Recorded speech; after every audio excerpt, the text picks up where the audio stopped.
भाभी क्यों बदल गई। कोयल शादी के बाद जिस घर में आती है वहाँ सास ससुर के सिवा 2 ननदें भी थी, लेकिन दोनों शादीशुदा। कोयल ने सोच लिया था कि वो इस घर को जीत कर रहेगी, लेकिन होता कुछ और है। यार ये कोयल कैसी लगी तुझे? ठीक ही है, बस माँ एडजस्ट कर ले इसके साथ। हम दोनों तो वैसे ही शादीशुदा हैं। चलना कल घर चलते हैं, देखते हैं क्या करती है वो सारा दिन घर पर। ठीक है दीदी, मैं कल आ जाऊंगी। दोनों ननदें मायके आती है, जहाँ पिता बाहर बैठकर पेपर पढ़ रहे थे, माँ अंदर सब्जी काट रही थी और कोयल वो तो कहीं नहीं थी। क्या पापा बाहर क्यों बैठे हैं? बहू ने निकाल दिया क्या? चलिए अंदर देखिए, कैसी लू सी चल रही है। चलिए तो। अरे नहीं नहीं, अंदर लाइट नहीं आ रही है, रोशनी भी कम है और हवा भी नहीं है। मैं तो कहता हूँ तुम दोनों भी जाकर चेयर यहीं लगा लो। क्या माँ, तुम क्यों काम कर रही हो? कहाँ है वो राजकुमारी? अरे सुबह से ही कोयल लगी है, मैंने अभी भेजा है जबरदस्ती कि जाओ जाकर लेट लो। पता नहीं क्यों इतना काम करती है।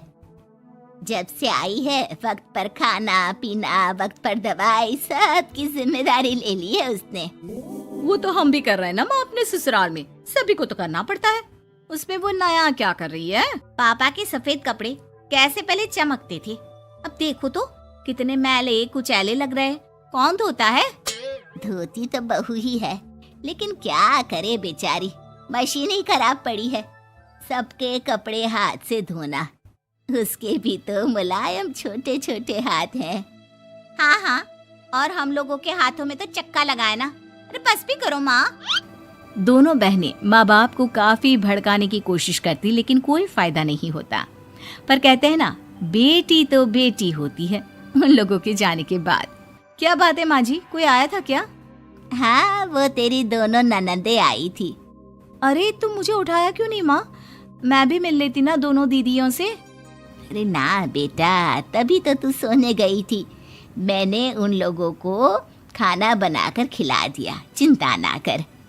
कोयल को सास की बात अच्छी लगती है, वो अंदर जाने लगती है कि सास उसे टोक देती है। बेटा, वो तेरे ससुर जी के कपड़े काफी मैले कुचैले लगते हैं, थोड़ा ठीक से धोया कर। हाँ जी माँ जी। कोयल सास को कुछ नहीं कहती, लेकिन रात में जब पति आता है तो कोयल उससे कहती है, सुनिए, पापा के घर के पहनने वाले कपड़े काफी पुराने हो गए हैं। मैंने कई बार उसे धोया, लेकिन उनमें चमक ही नहीं आती। अगर आप कुछ पैसे देते तो मैं पापा के लिए घर पहनने के लिए नए कपड़े लेकर आऊं। हाँ हाँ कोयल, क्यों नहीं, जरूर। अगले दिन कोयल खाना बनाकर बैठी ही होती है कि छोटी ननद आ जाती है। अरे नमस्ते दीदी, कैसी हैं? आइए बैठिए, मैं आपके लिए नींबू पानी बनाती हूँ, आपको अच्छा लगता है ना? वो माँ कहाँ है? कोयल को अजीब सा लगता है कि ननद ने उसे पूछा तक नहीं, ना ही नमस्ते किया। सामने से माँ आती है। माँ, वो मैं बाजार जा रही थी तो सोचा आपसे मिलती चलूं। अच्छा माँ, जरा नींबू पानी बना देना, बहुत मन कर रहा है। हाँ हाँ, तू बैठ, मैं बना कर लाती हूँ। कोयल को लगता है कि बेटी है, माँ के हाथ का स्वाद मिस करती होगी। इसमें बुरा मानने वाली कोई बात नहीं है। दीदी, मैं भी बाजार जा रही हूँ, आपके साथ ही चलती हूँ। ननद भाभी दोनों मार्केट जाती है, जहाँ कोयल ससुर जी के लिए कपड़े लेती है। क्या जरूरत है भाभी, पापा को उनकी पसंद के कपड़े ले देती ना, उन्हें यहाँ पर लाकर।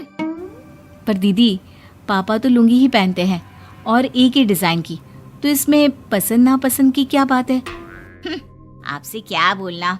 मार्केट में कोयल की किसी दुकानदार से बहस हो जाती है, लेकिन वो देखती है कि ननद उसका साथ देने के बजाय भीड़ का हिस्सा बनी खड़ी होती है, जैसे कि वो उसे जानती ही नहीं।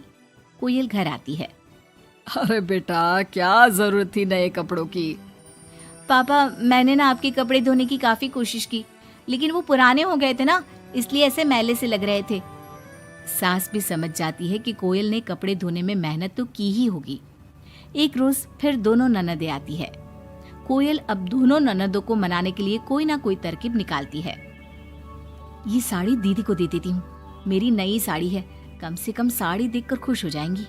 दीदी, ये साड़ी आप ले लीजिए। और छोटी दीदी, मैं आपकी पसंद की पालक पनीर बनाती हूँ, आप लोगों के आने से घर में कितना अच्छा लगता है ना। दोनों कुछ नहीं बोलती।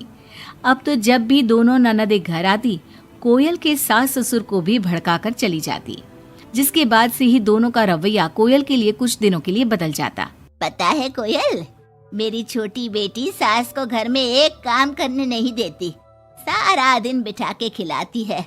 कम से कम तुझे मेरा साथ तो मिला है, क्यों? कोयल कुछ नहीं कहती, लेकिन अब वो थक चुकी थी।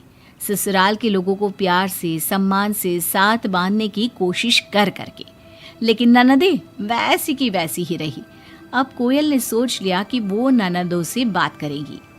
जब बड़ी ननद घर पर फोन करती है, हेलो हेलो कोयल, माँ को फोन देना। सभी को फोन लगा लिया लेकिन कोई उठा ही नहीं रहा। ओह, तभी आपने मेरे फोन पर फोन किया दीदी, और वो भी सीधे माँ से बात करने के लिए। क्यों, मैं नहीं हूँ क्या? या मेरा हालचाल पूछने की आप लोगों को जरूरत ही नहीं है, या मुझसे मतलब ही नहीं है? क्यों? अरे नहीं नहीं, ऐसा नहीं है, वो वक्त ही नहीं मिलता ना घर के कामों को लेकर। दूसरी ननद से भी कोयल बात करती है, लेकिन वो भी वक्त और काम थकान का रोना रोने लगती है। कोयल को लगता है कि शायद उसकी ननदों से बात करके उसे सब सॉल्व कर लिया, लेकिन ऐसा होता नहीं है। ननदों का व्यवहार वैसा का वैसा ही रहता है। जिसके बाद कोयल भी कुछ ठान लेती है। एक रोज छोटी ननद घर आती है। कोयल भी उसे नमस्ते करके कमरे में चली जाती है। ना ही उसकी पसंद का खाना पूछती है और ना ही चाय। बड़ी ननद को भी कोयल फोन करना छोड़ देती है, और ना ही उन लोगों के स्टेटस चेक करती है, ना ही उन लोगों के आने पर हालचाल पूछती है। दोनों ननदों को कोयल का बदला रूप अच्छा तो नहीं लगता। क्या बात है कोयल भाभी, आपको हमारा यहाँ घर आना अच्छा नहीं लगता क्या?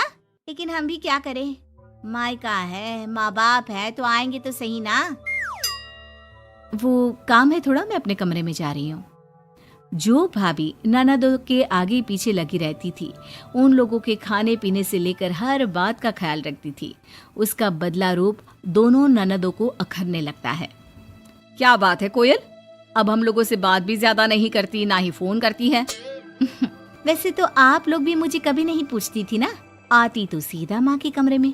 फोन में मुझे तब करती जब घर में किसी का फोन ना लगता हो, और करती भी तो सीधे माँ से बात करा दो। मेरे हाथ का ना खाना खाती, ना सीधे मुंह बात करती। तो मैंने भी अपनी दुनिया में जीना सीख लिया है। अब मैं मस्त हूँ और खुश हूँ। नमस्ते। ये बोलकर कोयल वहां से चली जाती है अपनी दुनिया में।